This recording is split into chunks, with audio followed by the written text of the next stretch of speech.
How could you hide this from me? She was 4 years old the morning they left her.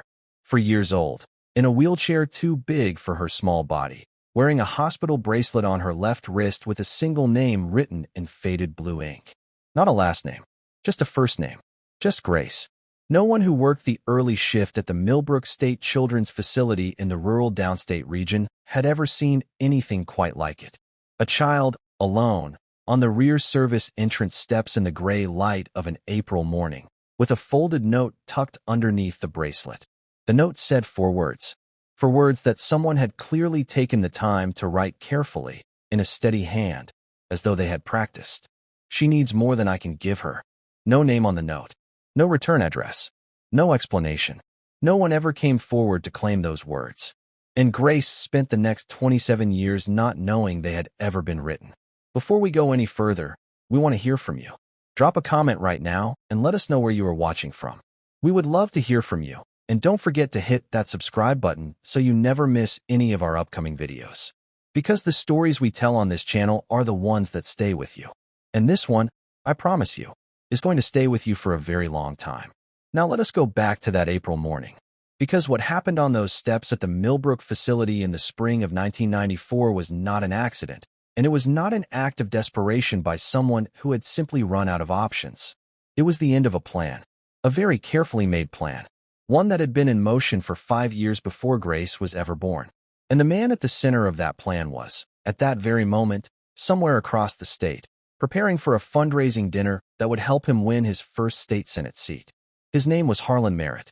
He was 36 years old in 1994. He had served 2 tours as a commissioned Army officer, earned his law degree on the GI Bill, passed the bar on his first attempt, and joined one of the state's most respected mid-size firms in the mid-1980s. He had the kind of resume that reads like it was assembled by someone who understood, from a very young age, exactly what it was going to take. Square jaw, silver coming in early at the temples, a handshake that had been refined over thousands of repetitions until it felt, to the person receiving it, completely natural. A flag pin on the lapel that he wore every single day, not performatively, but because he genuinely believed in what it represented. People who knew Harlan Merritt in those years used words like principled, focused, and driven. Nobody who knew him then would have described him as cruel. That is one of the things about this story that makes it so hard to look away from. The cruelest things are not always done by cruel people. He had married Eleanor Prescott in 1985. Eleanor had come from a different world than Harlan. Old money, not famous money, the kind of family that had been quietly powerful in this state for 3 generations without ever needing to announce it. She had graduated near the top of her law school class and was, by all accounts from professors and classmates who remembered her, genuinely extraordinary. Precise, analytical, the kind of mind that identifies the exact flaw in any argument within 30 seconds of hearing it, then decides whether to point it out or file it away for later. She had her own career, her own ambitions, her own trajectory. And then she met Harlan Merritt at a second-year law school mixer, and something shifted. They were friends first, then something else. And when they married in 1985, Eleanor Prescott became Eleanor Merritt and stepped, slowly and then completely, out of the life she had been building for herself and into the one he was building for both of them. People who worked closely with the Merritts in the political years describe a partnership that was, outwardly, one of the most functional they had ever seen.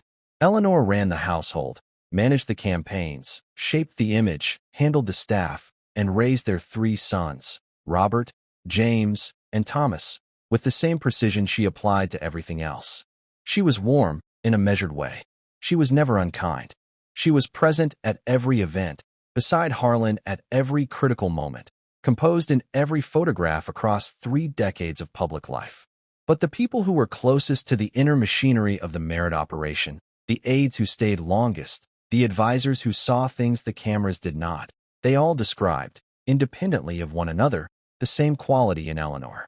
A distance, a room inside her that nobody was ever invited into.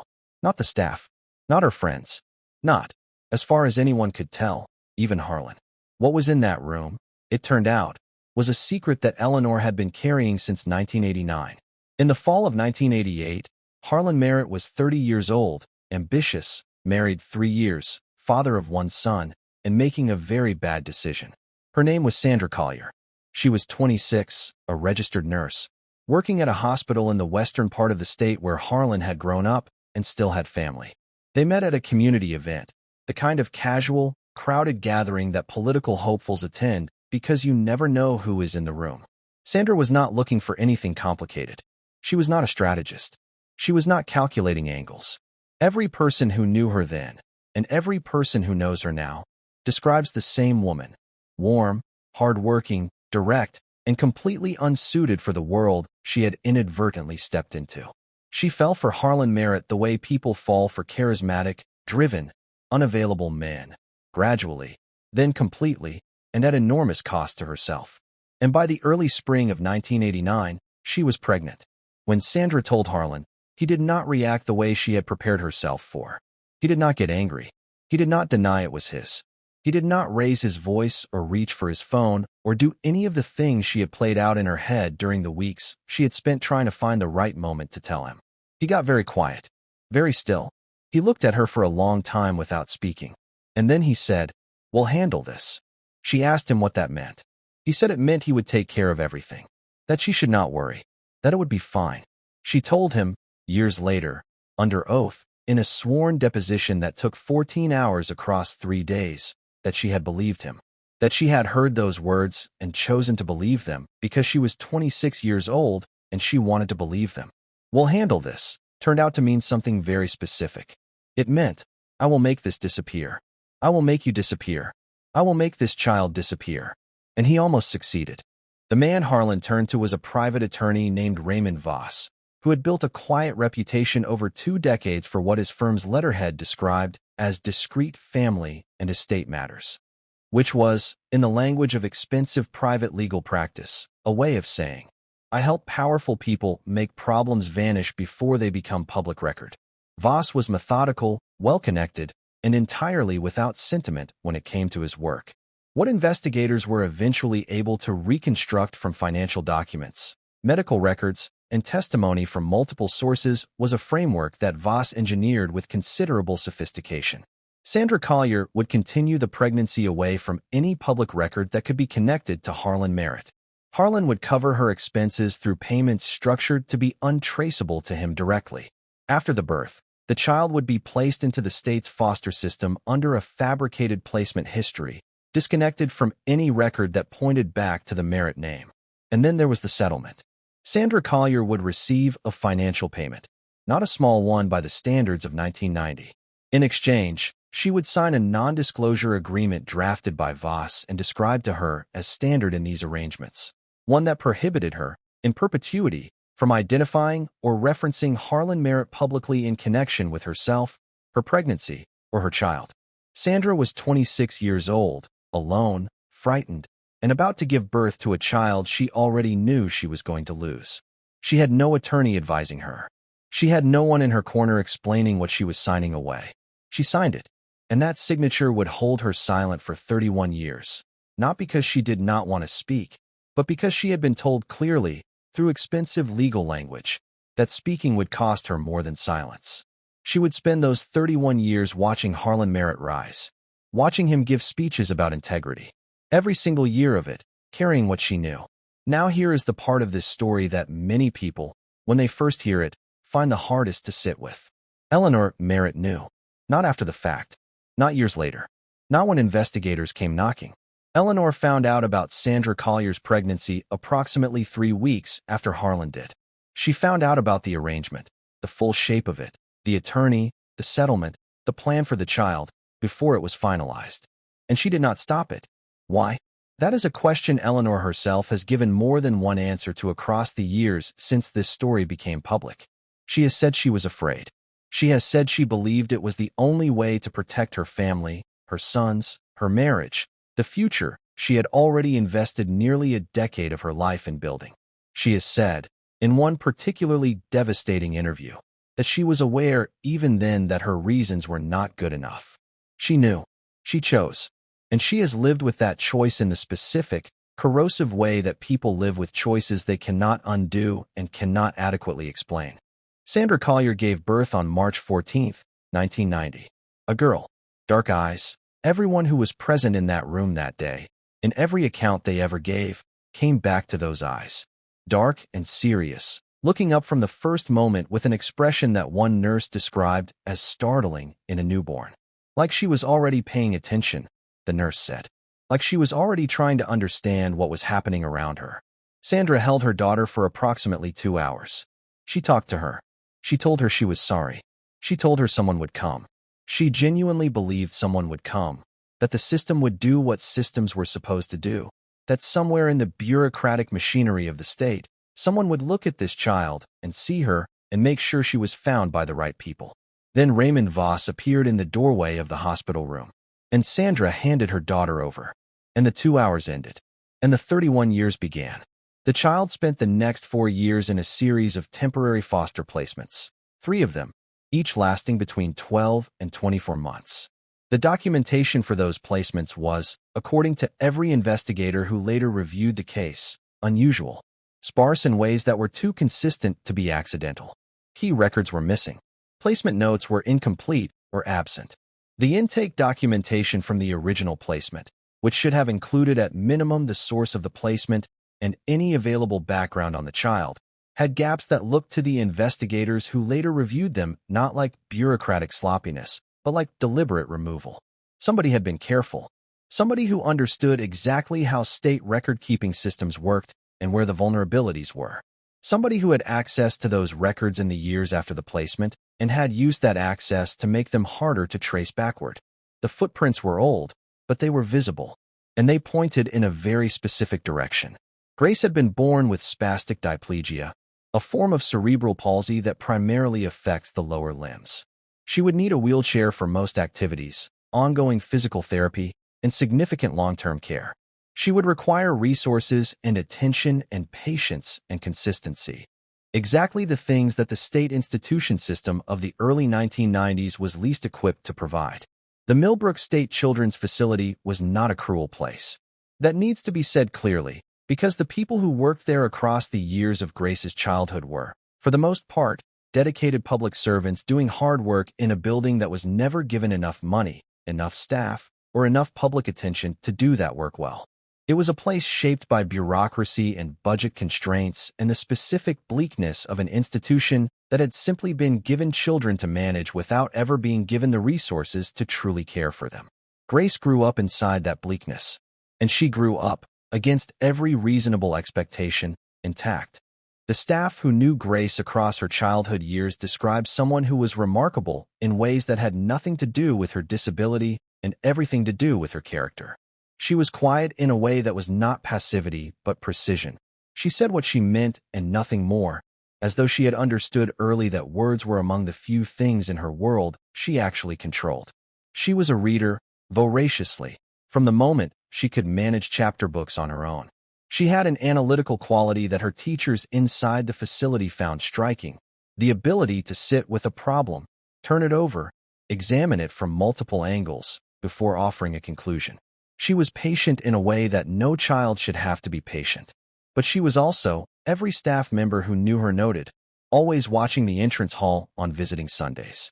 Always positioned near the door, looking at every face that came through it, searching for the one that was looking back for her specifically. Nobody came. Not in the first year. Not in the 5th. Not in the 10th or the 15th. Visiting day came the second Sunday of every month, year after year. And Grace took her place near the entrance hall and watched every face that came through the door, and none of those faces were ever there for her. She grew from 4 to 8 to 12 to 16 to 20 in that building, and the door never opened for her specifically. A former staff member, now in her mid-60s, who asked not to be identified by name, described watching Grace on those visiting Sundays as one of the most difficult aspects of the job she had ever done. "You get used to a lot of things in that work," she said. "You have to. But I never got used to watching Grace watch that door, because she never lost the belief that someone was coming. 20 years I worked at Millbrook, and she never once stopped believing it. That kind of faith in something that keeps not happening. I do not have a word for it." In 2004, Harlan Merritt was elected governor. In 2005, he began work on what would become the signature legislation of his tenure, a sweeping reform of the state's foster care and disability services infrastructure. He held listening sessions across the state. He visited institutions, met with residents and staff and advocates, listened to testimony about what needed to change. His reform bill passed in 2006 with bipartisan support and was widely credited with meaningfully improving the lives of thousands of children and adults living in state-funded care facilities. The speech he gave at the signing ceremony was quoted in 4 different newspapers the following morning. He stood behind a large desk, signed his name, and looked at the cameras. And he said, "There are children in this state living in the shadows of our prosperity. Children who are invisible to us, not because they cannot be seen, but because we have chosen not to look. Today we choose to look." Grace was 16 years old. She watched that speech on a small television in the common room at Millbrook, surrounded by other residents. She believed him. After the speech ended, she went to the facility's small common area desk, found a piece of paper, found a pen, and wrote a letter to the governor. It was not a hostile letter. It was not a letter asking for anything personal.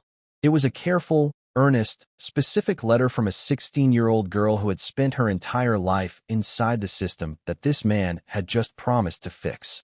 She wrote about what worked and what did not. She wrote about her fellow residents.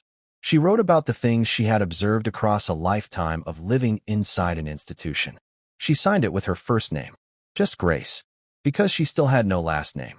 She folded it, addressed it to the governor's office, and put it in the facility's outgoing mail. And then she waited. She never heard back. The letter arrived at the governor's office.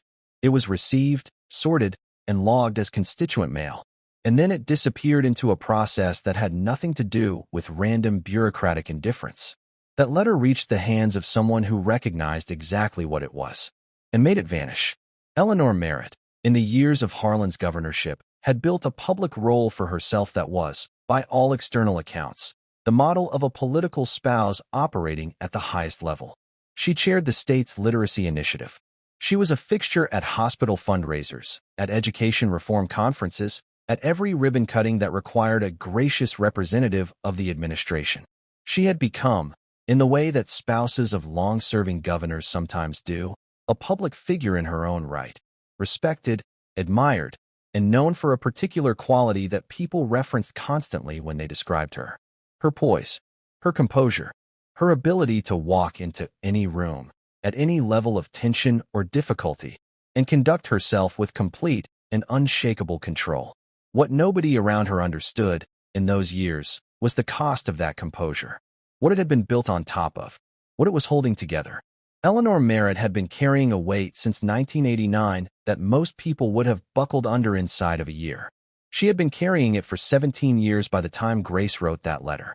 When the letter from Millbrook arrived, routed through a staff member who handled constituent correspondence, it eventually reached Eleanor's desk. This was not unusual. Eleanor reviewed significant amounts of correspondence on behalf of the administration, particularly anything related to the foster care and disability services reform that had been Harlan's signature initiative. She was a natural conduit for letters from facility residents. She read the letter. She read it more than once, according to her own later testimony. And in the details of the letter, the age of the writer, the facility, the description of a childhood spent inside the system, the physical details that Grace had included almost as an aside, describing her wheelchair and her physical therapy sessions, Eleanor recognized something. Not with certainty, not with the hard, definitive clarity of a DNA result, but with the gut-level recognition of someone who had spent 17 years knowing exactly what she was afraid of seeing. She did not show the letter to Harlan. She did not forward it to staff. She took it home, and she destroyed it. 15 more years of silence. That is what Eleanor's choice in 2006 cost Grace. 15 years. Grace was 16 when she wrote that letter. She would be 31 before the truth came out. She would spend those 15 years continuing to live inside the system, in facilities that were better funded after the reform, but still, fundamentally, institutions. She would age out of the children's system into the adult residential system. She would continue her physical therapy. She would continue reading, learning, watching, waiting. She would never know, in all those years, how close she had come. She would never know that a woman who held the key to her entire identity had read her words in 2006, recognized them for what they were, and chosen silence. And when she finally did find out, when Eleanor finally said it, out loud, in a recorded interview that would eventually be viewed by millions of people. Grace's response was not what most people expected. But we are getting ahead of ourselves. Now here is where this story takes its first detour into territory that most accounts of this case have underreported: the years between 2006 and 2019. 13 years that are easy to skip over because they contain no dramatic confrontations, no DNA tests, no courtrooms. But those 13 years matter enormously because they are the years in which everything that would eventually explode was quietly, invisibly under pressure. They are the years in which three people, Harlan, Eleanor, and Grace, were all living inside the same state, breathing the same political air, occasionally occupying the same news cycle, and none of them knowing what was being built in the silence between them. For Grace, those years meant continuing to navigate an adult residential care system that was, by the mid-2010s, better resourced than the system she had grown up in, but still deeply inadequate in ways she could name precisely and articulate clearly because she had lived inside the data of her own life for 3 decades. She was not a passive occupant of these systems. She was a student of them. What very few people in Grace's residential world knew during those years was that she had been quietly educating herself, in every way the facility's limited resources allowed, on the legal architecture of disability rights in this country. She had obtained, through the facility's library request system over the course of several years, a collection of legal texts and disability advocacy publications that her physical therapist would later describe as more comprehensive than the reference library of some of the advocacy organizations she had worked with professionally. Grace could not practice law. She had no degree, no formal credential, no institutional standing of any kind. What she had was understanding. Precise, detailed, hard-won understanding of the laws that were supposed to protect her and how consistently those laws fell short of their own stated intentions. She did not know why her case had been constructed the way it had, but she knew that something in it was wrong, and she had been circling that wrongness for years before the DNA kit gave it a name. There was another dimension to Grace's life in those years that the later coverage of this case consistently failed to fully render. She had relationships, real ones, inside the facility and with a small number of staff and advocates who had come to know her well over time. She had a particular friendship with a woman named Rosalind, another resident, who had been at the same facility since Grace arrived, and who had a cognitive disability that made verbal communication difficult, but who expressed herself with a clarity and warmth through drawing that Grace described, in one of the few interviews she has given, as the most honest communication I have ever witnessed. Grace read to Rosalind every night for 11 years. Rosalind drew portraits of Grace that, according to everyone who saw them, captured something in her face that photographs never quite managed: the specific quality of someone who is both deeply present in their immediate world and always looking slightly past it towards something they have not yet been able to name. The friendship with Rosalind matters to this story not as a sentimental footnote, but as a structural fact.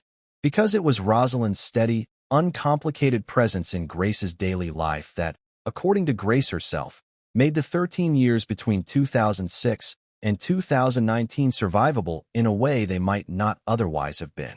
She never needed me to explain myself, Grace said in her one extended interview. She never needed me to be more or less than I was. She was there, every day. And I think if you are a person who has spent their life waiting for someone to come through a door for you, what saves you is finding the person who is already there, the one who never left. Rosalind passed away in 2017, 2 years before the DNA test.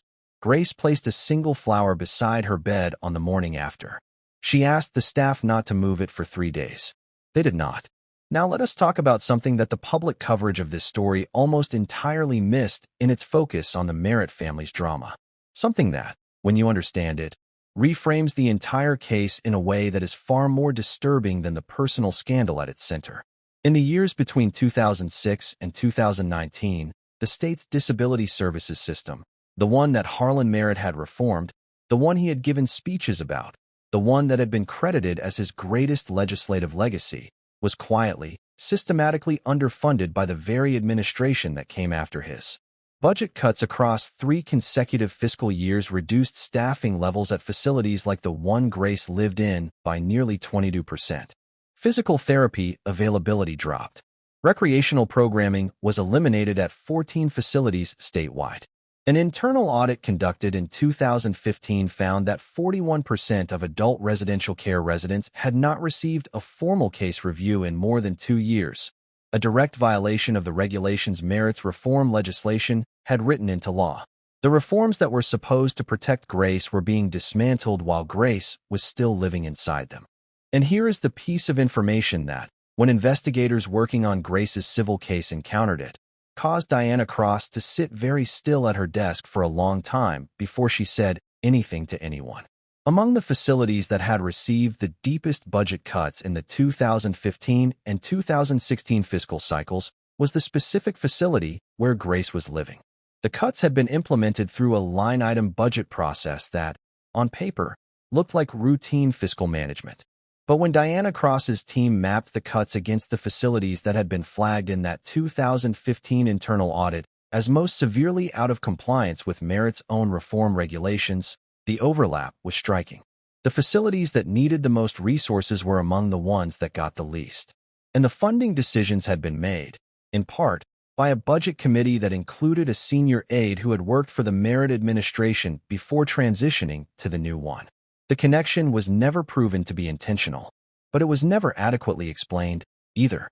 It is the fall of 2019. Grace is 30 years old. She has been living in a state-funded adult residential care facility for the better part of a decade. The staff who worked with Grace in those years describe a woman who had built something recognizable as a life inside the constraints of the system. She was known in the facility for her reading, for her opinions about the books she read, for a dry and precisely timed sense of humor that caught people off guard. She had become, in the way that people who survive difficult circumstances sometimes do, a quiet authority inside her world, the person the newer residents came to for advice about navigating the bureaucracy, the person the staff trusted to tell them what was actually going on in the residential community. She had made herself matter in the space available to her. And in that fall of 2019, her social worker Tanya Moore was looking for a birthday gift. She found a consumer DNA Ancestry test kit. She bought it. She wrapped it. She gave it to Grace with a card that said, "Everybody deserves to know where they came from." She meant it kindly. She had no idea what she was about to unlock. Grace received the kit. She did the test. She sealed the sample, mailed it back, and created a profile on the Ancestry platform. The results came back in approximately 3 weeks. Most of what they told her was expected: ethnic background, geographic ancestry markers, the kind of information that fills in context without fundamentally changing anything. And then the platform flagged a DNA match. Not a distant match. Not a third or fourth cousin somewhere in the tree. A first-degree match. The kind the platform specifically identifies as likely indicating a parent or a sibling. The name attached to the profile was not one she recognized immediately. It was not the governor's name. It was the name of a 32-year-old man named James Merritt, a name that, on its own, meant nothing to her. James had taken the same consumer DNA test approximately 6 months earlier for what he had described to friends as a genealogy project. He had not told his parents he was taking it. He was not looking for anything in particular. He was certainly not looking for this.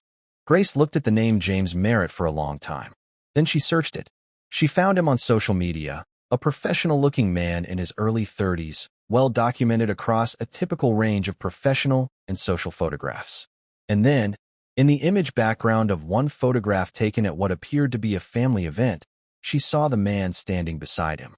Older, silver-haired, a jaw she recognized from a speech she had watched on a small common room television when she was 16 years old. She understood what she was looking at before she could put the specific words to it.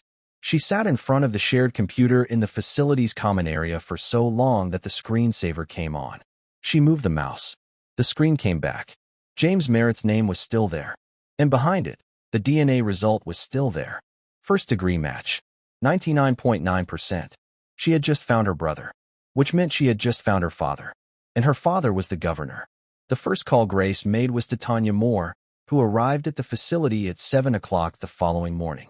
Tanya would later describe what she found when she walked in as one of the most extraordinary things she had witnessed in years of social work. Grace was calm, not the brittle, surface calm of someone managing shock. Genuinely, internally calm. The way a person is calm when they have spent decades preparing for a moment that has finally arrived. She showed me the screen, Tanya said. She showed me the DNA match and the name and the photograph. And she looked at me and said, "What do I do now?" Not upset, not angry, just completely still, like she had been waiting her whole life for a question with an actual answer. What Grace did next, over the weeks and months that followed, demonstrated a patience and precision that would later cause multiple legal professionals who worked her case to describe her, with genuine admiration, as one of the most composed and disciplined clients they had ever encountered. Rather than going to the press, rather than calling the governor's office, rather than reaching out to James Merritt directly, Grace and Tanya began quietly pulling together every piece of official documentation they could access. What they found, and what they notably did not find, in Grace's case file was deeply instructive. Her records from Millbrook were intact, though sparse. Her records from the adult residential system were adequately documented.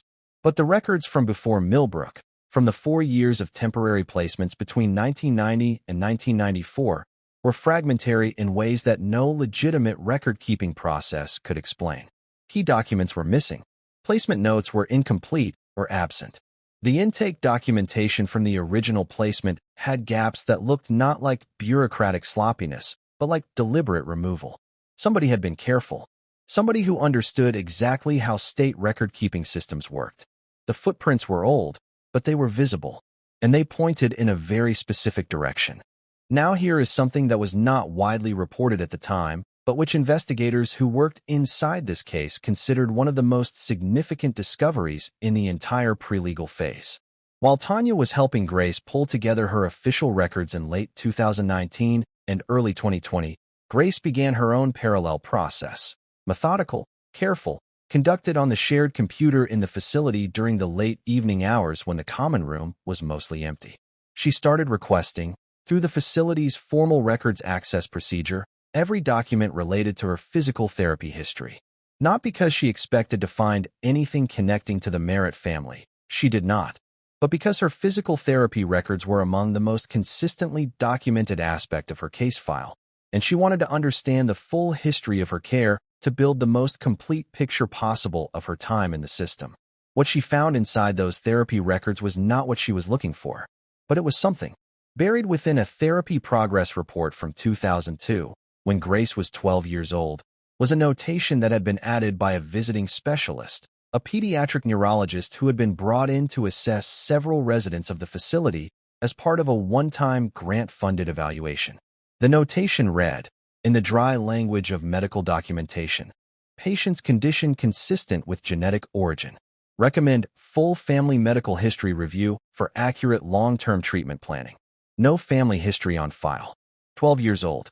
A medical specialist looking directly at a child whose condition had a genetic component and noting, in the official record, that there was no family history available, that the family history was needed, and that it should be obtained. The notation had been added to the file. It had been reviewed by the facility's primary physician, who had signed off on the evaluation. And then, nothing. No one had followed up. No one had investigated. No one had taken the notation about the genetic origin and the missing family history and asked the obvious question about where, exactly, that family was. The system had looked at the evidence and blinked. Grace found that notation on a Tuesday night at 11:30 in the evening, sitting alone at the shared computer with the common room television running a late news broadcast in the background. She read it 3 times. Then she printed it. She added it to the growing folder of documents she and Tanya had been assembling.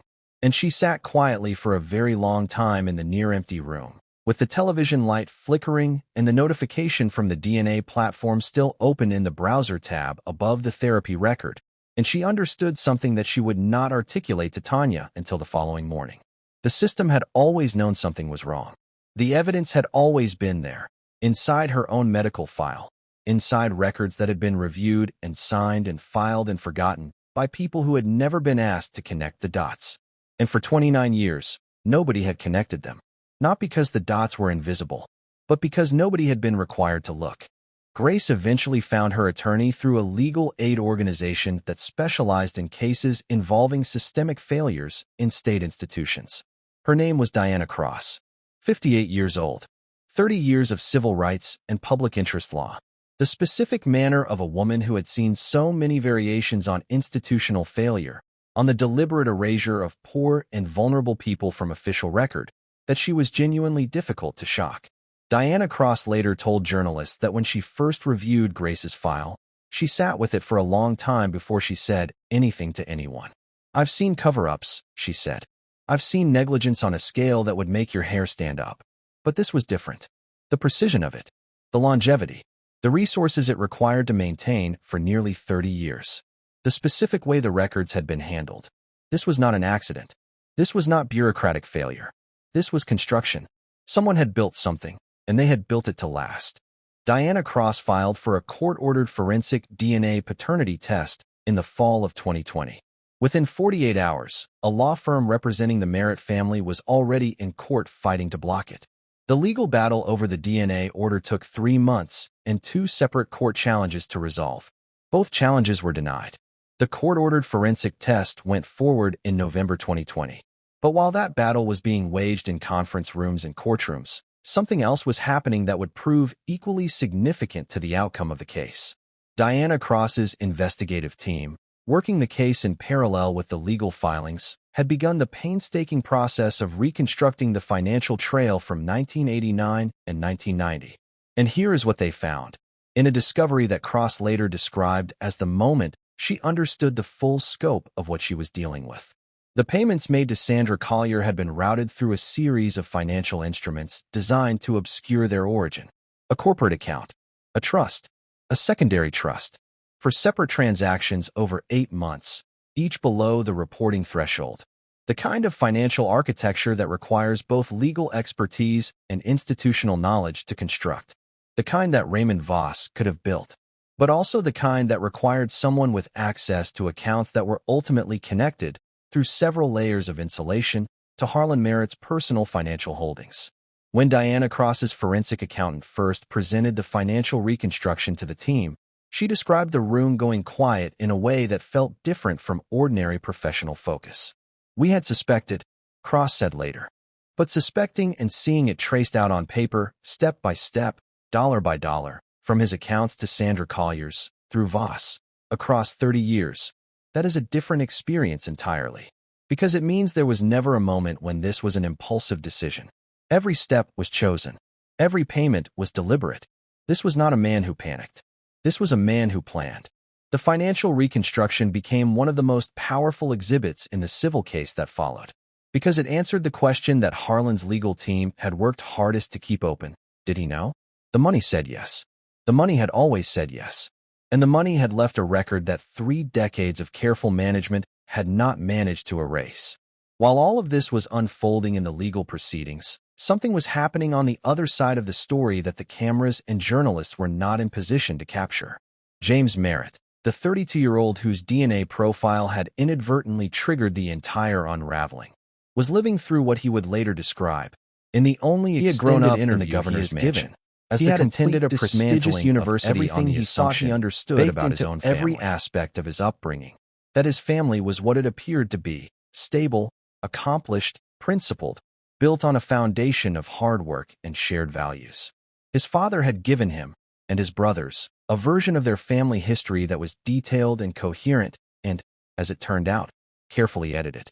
What James had not been given was the chapter that began in 1988 and ended on the steps of Millbrook in 1994.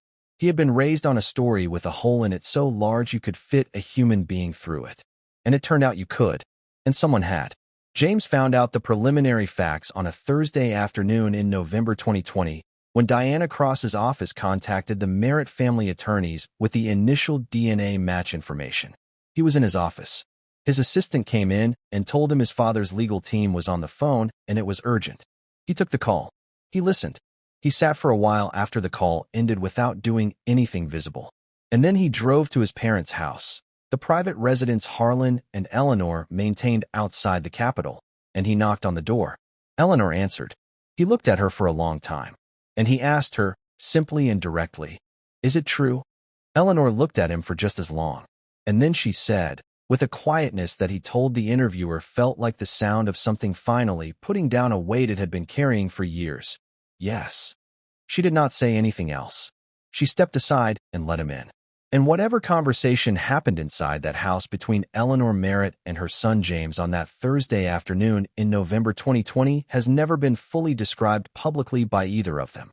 But when James came out, he called Grace's attorney directly. The phone call between James Merritt and Diana Cross's office on the evening of November 19, 2020 lasted 14 minutes. Cross was not present. It was an associate who took the call and relayed the details. James did not attempt to negotiate. He did not threaten. He did not ask what the other side wanted or what it would take to make the case go away. He asked one question. He asked whether Grace had been told that he wanted to speak with her. The associate told him that Grace had been informed of his identity as the DNA match and that all communication at this stage needed to go through legal channels. James said he understood. He said, "When she is ready, if she is ever ready, I would like her to know that I am not my father in this situation. I want that on record." That sentence, quiet, specific, choosing the word record with the precision of someone who understood that precision was the only thing available to him in this moment, was the first indication to Diana Cross's team that the Merritt family was not going to present a unified front. And that crack, as small as it was, would eventually determine the shape of everything that followed. Before we continue, there is a piece of this story that most major news outlets covered briefly and then moved past, but which deserves considerably more time than it received. It involves a man named Marcus Webb. Marcus Webb was 61 years old at the time investigators began looking into the records destruction at Millbrook and in the predecessor placement system. He had worked as a mid-level administrator in the state's records management office from 1991 through 2004, spanning almost the entire period during which Grace's pre-Millbrook placement records had been handled and, apparently, altered. When investigators first approached Webb in early 2021, he was cooperative in a way that surprised them. He did not have the defensive posture of someone with something to hide. He had the posture of someone who had been waiting, for a long time, for someone to ask him the right questions. He sat across from the investigator, folded his hands on the table, and said, "I wondered when you would get to me. I have been wondering for about 15 years." What Marcus Webb had wondered about for 15 years was a set of instructions he had received in 2003 from a supervisor he trusted. Instructions to process a specific records archiving request that had come through unusual channels. Sandra Collier's deposition, which she gave across 3 days in February 2021, is one of the most remarkable documents to emerge from the entire case. It runs to more than 200 pages of transcript. And across those 200 pages, what emerges is not the portrait of a woman performing victimhood for strategic purposes, but the portrait of a woman systematically, carefully, and with extraordinary composure, giving an account of 31 years of consequences that she had been forbidden to describe publicly while they were unfolding around her. She described the relationship with Harlan Merritt in detail. She described the conversation in which he said, "We'll handle this." She described Raymond Voss and the document she had signed in a hospital room while still recovering from childbirth. She described the settlement payment, the bank account she had opened specifically to receive it, and the way the money had felt when it arrived, not like compensation, but like a seal, like something closing over her. She described cashing portions of it over the years as slowly and reluctantly as possible, because as long as any of it remained in the account, she could tell herself the transaction was not yet complete. The last of it was gone by 1997. And she has never, she said, fully stopped feeling the weight of the closing. She was asked, at the end of the second day of her deposition, whether she had ever tried to find Grace. She was quiet for a long time before she answered. Then she said, "I drove past Millbrook once. In 2005. I was in the area for something unrelated, a friend's family event, and I knew, from the settlement documentation, approximately where Grace had ended up. I drove past the facility. I parked across the street for about 45 minutes. I did not go in. I did not call. I did not do anything except sit in my car and stare at the building and understand, more clearly than I ever had before, what I had signed away. Not just hers. Mine. I drove away. And I told myself it was the last time I would do that. It was not the last time. I drove past that building 6 more times between 2005 and 2014. Always parked. Always watched. Never went in. That is the thing I am least able to forgive myself for. Not the original choice. I was young and afraid, and under enormous pressure. I understand that choice even if I cannot excuse it. But 2005, 2014, I was not young and afraid anymore. I was just a coward. Nobody in the room said anything after she finished that answer. The court reporter, who later described the deposition to a colleague, said it was the longest silence she had ever sat inside during a legal proceeding. The DNA results came back in January 2021. Biological paternity confirmed. Harlan Merritt. Probability, 99.998%. Diana Cross read the result in her office early on a Wednesday morning before her associate arrived. She has described that moment in exactly one interview, briefly and without embellishment. She said she read the number, put the document down, looked out the window for a while, and then called Grace. Grace answered on the second ring. Cross told her the results. There was a silence on the line that Cross estimated at approximately 30 seconds. Then Grace said, "Okay, just that. Just okay." Cross asked her how she was feeling. Grace said, "I think I have been feeling this for a long time. I just did not have a number for it before." And then she asked what happened next. Not what happens to him. Not what does this mean. What happens next? 30 years of waiting, and the first question out of her mouth was about forward motion. Diana Cross said later that in 30 years of legal work, that single question from a 31-year-old woman in a state-funded care facility told her more about human resilience than any case she had ever handled. On February 18, 2021, Diana Cross's team formally presented the DNA results and Sandra Collier's deposition to the Merritt family's attorneys. The response came through counsel and was, in the language of legal communication, a masterpiece of saying almost nothing. Harlan Merritt neither confirmed nor denied. He asked for time. He asked for privacy. He asked for the process to be handled through the appropriate legal channels without public comment. Diana Cross read the response aloud to Grace, who was sitting in a wheelchair in the conference room of Cross's firm. Grace was quiet for a moment after hearing it. Then she said, in the tone of someone who had been patient for a very long time and was still choosing to stay patient, "He has had 31 years of privacy. I would like to know if he is ever going to say my name." That sentence, quiet, precise, containing no anger that could be dismissed and no demand that could be deflected, became, when it was eventually reported, the emotional center of the public response to this story. Because it was unanswerable. Because it was true. On March 2, 2021, Harlan Merritt made his first and only public statement on the matter. He did not call it a press conference. He read from a prepared statement at a podium. His sons Robert and Thomas flanked him, stiff and visibly uncomfortable. James was notably absent. Eleanor was not there.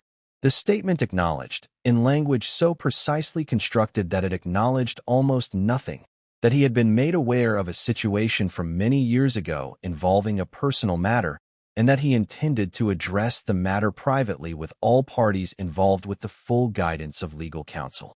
He did not say Grace's name. He did not use the word daughter. He did not say he was sorry. He did not raise his eyes from the paper during the entire reading. When it was finished, he turned and walked away from the podium without taking a single question. Outside the venue, a journalist asked Diana Cross for her reaction. Cross looked at the camera for a long moment before answering. "He still cannot say her name," she said. "That tells you everything you need to know." It did. Now here is the moment in this story where the audience, if they have been watching carefully, will begin to notice something that the press coverage largely failed to articulate clearly.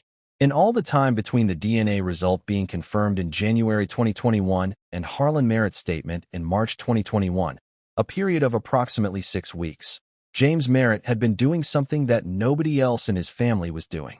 He had been trying to find out everything. Not to manage the situation. Not to protect the family's legal position. He had been reading everything he could find about Grace. About Millbrook. About the adult residential care system she had lived in. About spastic diplegia.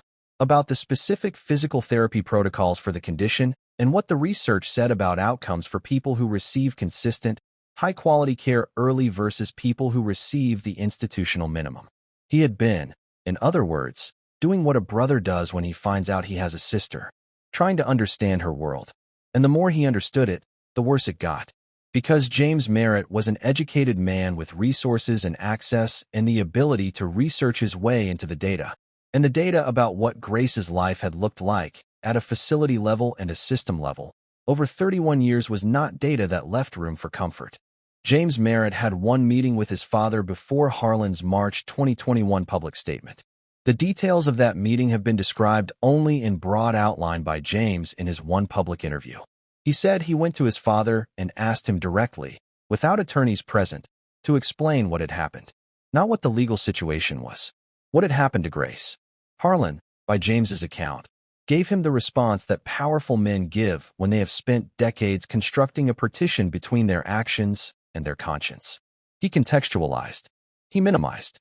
He used the language of a different era, different norms, different pressures.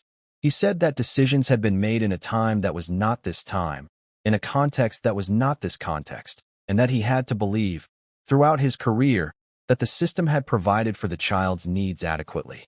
James Merritt listened to all of this, and then he said to his father, according to his own account, "Her name is Grace.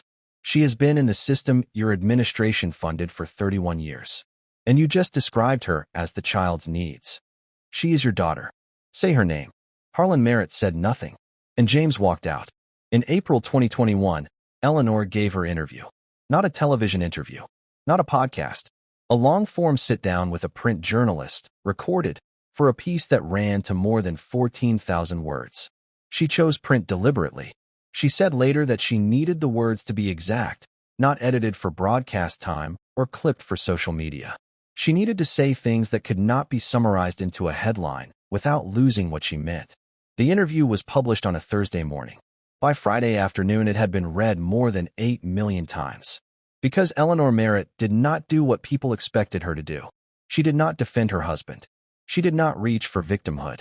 She did not blame Sandra Collier or the circumstances of 1989 or the limitations of what people knew or believed back then. She said something far more difficult. She said, "I knew." She said it plainly, without softening, in the second paragraph of a 14,000-word interview. I want to be very clear about that. I knew about Sandra. I knew about the pregnancy. I knew about the arrangement. And I agreed to it. Not because I was coerced. Not because I had no choice. Because I was afraid of what the truth would cost us. And I have lived with that choice every single day since March of 1990. The interviewer, by all accounts a seasoned journalist who had heard many difficult things in many long interviews, described the moment as unlike any other in her career.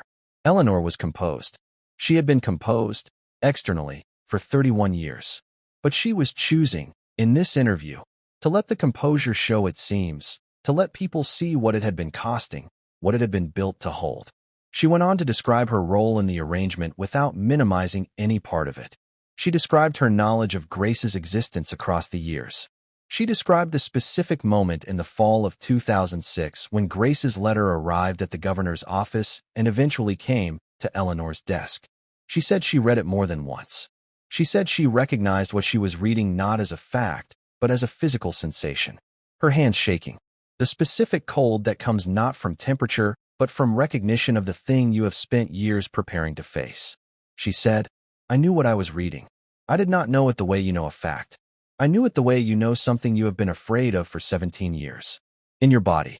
Before you can think about it." And then she said she took the letter home. And she destroyed it. Eleanor went further in the interview than anyone expected. She described the years after 2006. She described what it had been like to continue the political life, the charity work, the public appearances, the carefully constructed image of a woman doing good in the world, with the letter's destruction sitting inside her. She described a period in 2009 when she had come, she said, very close to telling Harlan the truth. She had prepared what she wanted to say. She had chosen a specific evening, a specific room in their private residence, a specific moment when the house was quiet and their sons were elsewhere. She had sat down across from her husband with the full intention of saying, "There is a daughter. She is at Millbrook. She wrote us a letter, and I destroyed it." And she did not say any of it. She sat across from her husband and she looked at the man she had been married to for 24 years, and she thought about what the truth would cost. Not just the marriage, not just the career, but the sons, who were in their 20s, who had their own lives built on the foundation of a story that was not entirely true. And she convinced herself, one more time, that the cost was too high. And she stood up and went to the kitchen and poured herself a glass of water, and the moment passed. And she never chose another one. Now, The final revelation. The one that nobody saw coming. In the course of preparing for the civil lawsuit against the Merritt estate, Diana Cross's investigators conducted a full review of every document connected to the period between 1989 and 1994 that they could access through legal process. They subpoenaed the files of Raymond Voss, which had been held since his 2001 death by his former firm. The firm released them under subpoena without, apparently, having reviewed them carefully themselves.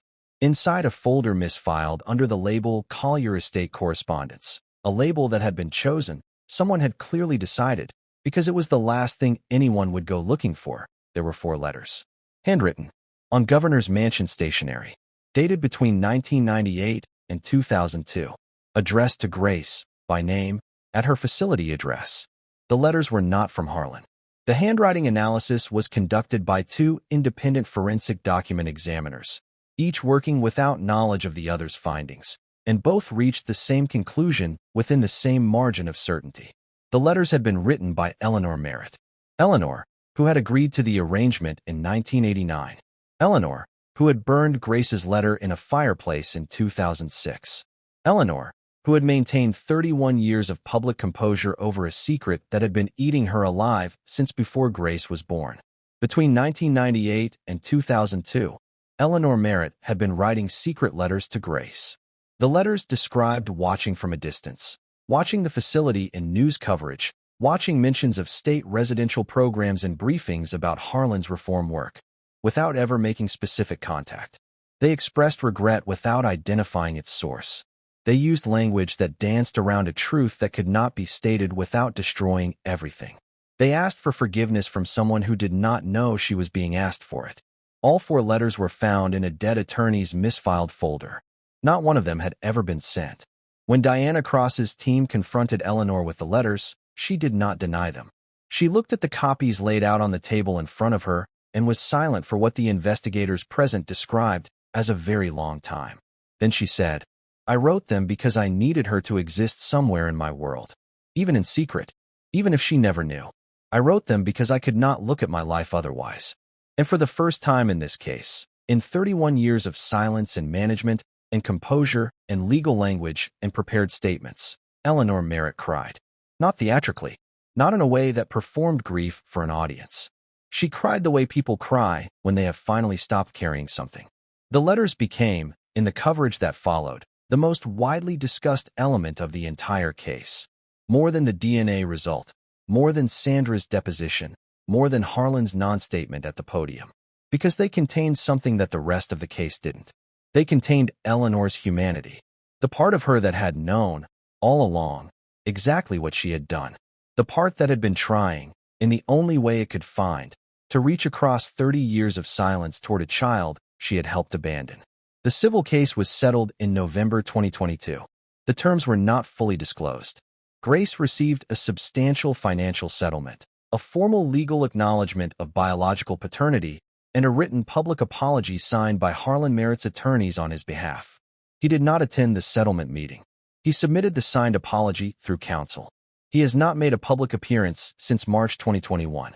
The political legacy he spent his entire adult life constructing.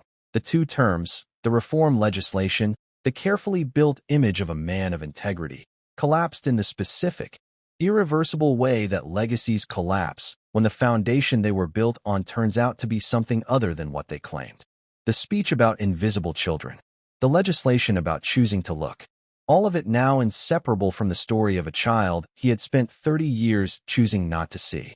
That irony has no bottom to it. People have been plumbing it since this story broke, and nobody has found one yet. Eleanor Merritt attended the settlement meeting. She sat in the same room as Grace for the first time in their lives. Nobody knows what they said to each other in the 12 minutes they spent alone together at the end of the session. Tanya Moore, who was waiting in the hallway, described what she saw when Grace came out. She wasn't crying, Tanya said. She just looked different, like she'd put something down. I don't know what Eleanor said to her, but Grace came out of there carrying less than she'd gone in with. And that's not nothing. After everything, that is genuinely not nothing.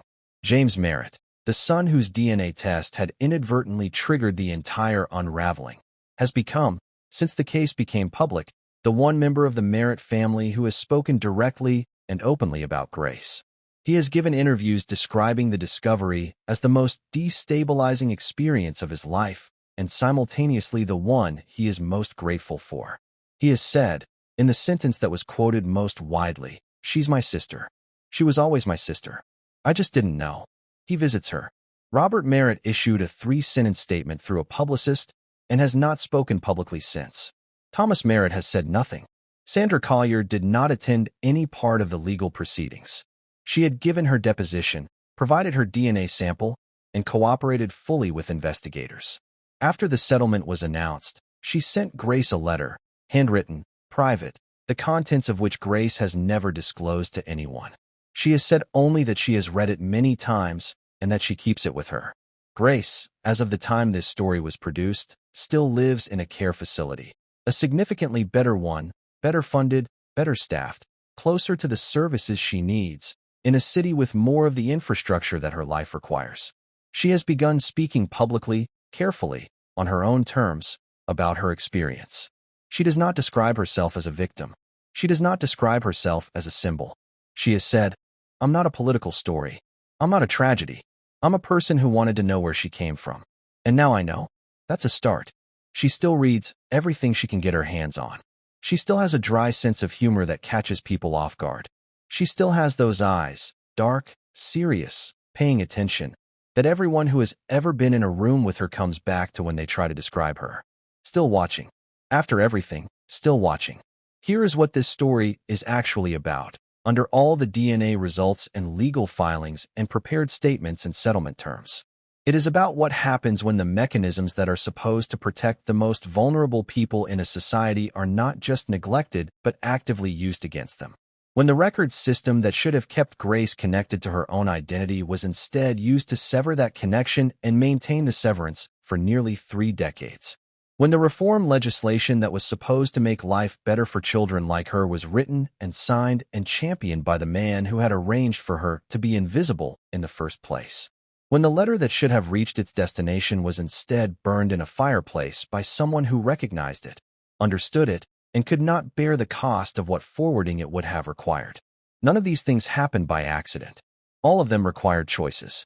And all of those choices were made by people who were not, in most of their lives, cruel. That is what makes this story so hard to look away from and so impossible to resolve cleanly. Cruelty that comes from monstrous people is frightening, but it's comprehensible. What happened to Grace came from people who were not monstrous. It came from fear and selfishness, and the very human capacity to convince yourself that what you are protecting is worth the price you are making someone else pay. Harlan Merritt stood at a podium in 2006 and told the state that invisible children deserve to be seen. He believed it. Not cynically. The people who worked closest to that legislation say he genuinely believed it. He went to the facilities. He listened to the staff. He pushed for the funding. He meant the words. And he went home that night to a mansion where a letter from his own daughter was sitting on a desk, waiting to be read by the one person who would recognize it for what it was and make it disappear. That is not a story about a hypocrite. That is a story about what happens when a person partitions their conscience so completely that the two halves are no longer in communication with each other. What happened in the chamber of Harlan Merritt's political career never touched what happened in the room where he had decided, in 1989, to handle things. And that petition held for 31 years. Until a DNA Ancestry kit, bought as a birthday gift by a social worker who believed everybody deserves to know where they came from, took a cotton swab and a little bit of science and made the two halves collide. There is one more thing that needs to be said. Grace is not a symbol. She has said so herself, and she's right. But her story is a window. A window into how many other people are living inside systems that were built, officially, to protect them, and that are being used, unofficially, to make them easier to ignore. How many case files have the same suspicious sparseness that Grace's did? How many records have been destroyed in routine purges that weren't routine at all? How many letters from people inside institutions have been intercepted, misfiled, or simply never forwarded by people who found them inconvenient? DNA Ancestry kits have, in the years since they became widely available, uncovered thousands of family secrets that would otherwise have stayed buried forever. Secret adoptions, hidden affairs, children surrendered and unacknowledged. In almost every one of those stories, the same dynamic is present. Someone with power, someone without it, and a silence maintained at the expense of the powerless person for the benefit of the powerful one. Grace's story is on the extreme end of that spectrum. But it is not a different kind of story. It is the same story, told at maximum volume.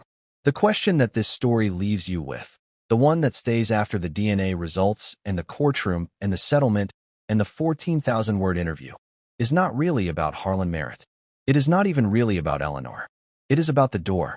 The one Grace sat near every visiting Sunday for 20 years. The one she watched with that patient, unwavering belief that somebody was going to come through it for her.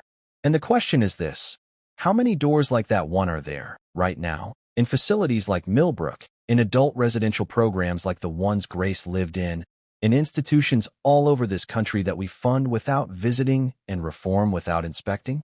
How many people are sitting near how many doors, carrying exactly the kind of patient belief that Grace carried, that someone is eventually going to come? And how many of those people have already sent their letter, already reached out, already put their words in an envelope and dropped them in the outgoing mail, and are waiting, not knowing that someone who could have changed everything already received it, already recognized it for what it was, and made it disappear into a fireplace on a quiet Tuesday evening? That is the question this story asks. It does not offer an answer. It insists on the asking. We want to hear from you. Was Eleanor Merritt a victim, a co-conspirator, or something that doesn't fit into either of those categories? We have asked that question to everyone we've spoken to in the course of putting this story together, and we have never once gotten the same answer twice. Drop your response in the comments. We read all of them. And here is the other question, the one that we think is going to stay with you longer than any other piece of this story.